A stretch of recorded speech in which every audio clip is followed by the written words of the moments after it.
J'évolue entre la photographie dite photographie d'art, c'est-à-dire sur des projets conceptuels, sur une idée, un phénomène ou une pensée, et la photographie de mode. Je fais aussi de la photographie plus commerciale dans le cadre de la publicité et de la publicité et de la communication institutionnelle. La photo a toujours été un rêve depuis tout petit. Surtout ici, on grandit avec le portrait du grand-père ou de la grand-mère qui est dans le salon. Et on a toujours ce rapport à l'image qui fait partie quelque part d'une transmission. Donc c'est tout naturellement que, en grandissant, j'ai commencé à lorgner la photo. Donc c'était des promenades dans la ville de Dakar, à aller relever des détails d'architecture qui pour moi illustraient cet univers dakarois que je connais depuis toujours. Et donc j'ai commencé à montrer mon travail et la réception m'a encouragé à continuer parce que je voyais beaucoup d'enthousiasme de la part des gens qui regardaient mon travail, profane comme professionnel, en ce sens que j'utilisais des codes de communication de la mode et de la presse pour créer des images qui ressemblaient à des images sur papier glacé, mais qui en fait se voulaient être des alternatives à la pollution effrénée.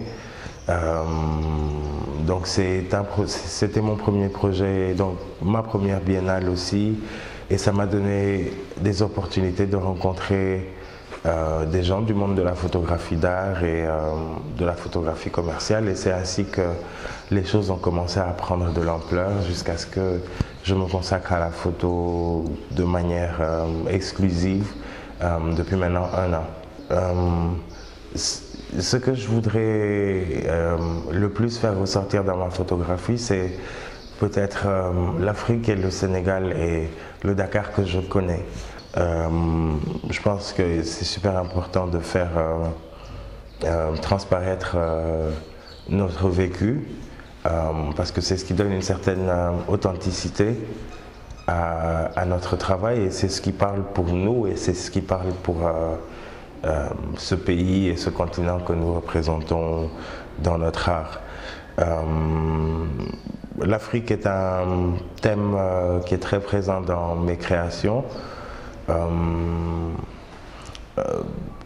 clairement parce que nous souffrons tous d'un déficit d'image positive, c'est-à-dire que bien qu'il faille des moyens de montrer ce qui ne va pas en Afrique, il faut aussi qu'il y ait des gens qui montrent aussi les choses de la vie normale et qui sont peut-être moins dramatiques. Et, sur cette série, je travaille en binôme avec le photographe Antoine Tempé.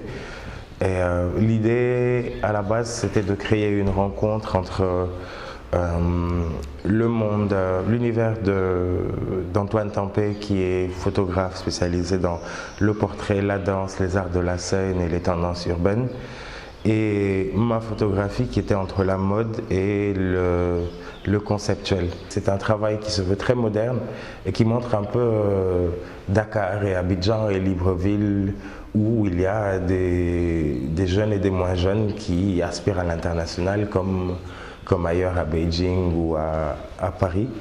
Donc cette expo est en ce moment en train d'être préparée, et l'idée c'est de montrer cette série à Dakar, à Abidjan, à Libreville, et quelques extraits de cette série ont été montrés à Los Angeles ce mois-ci et seront montrés aussi à New York et à Paris.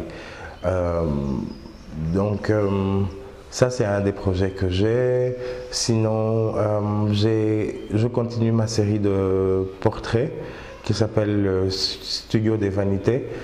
L'idée de ce projet, c'est de quelque part poursuivre une tradition du portrait à la ouest africaine, parce que nous avons des prédécesseurs qui ont documenté les années 50, 60 et 70 par des portraits qui aujourd'hui nous permettent de savoir un peu ce que c'était que d'être jeune à Dakar ou à Bamako en 1960-1962.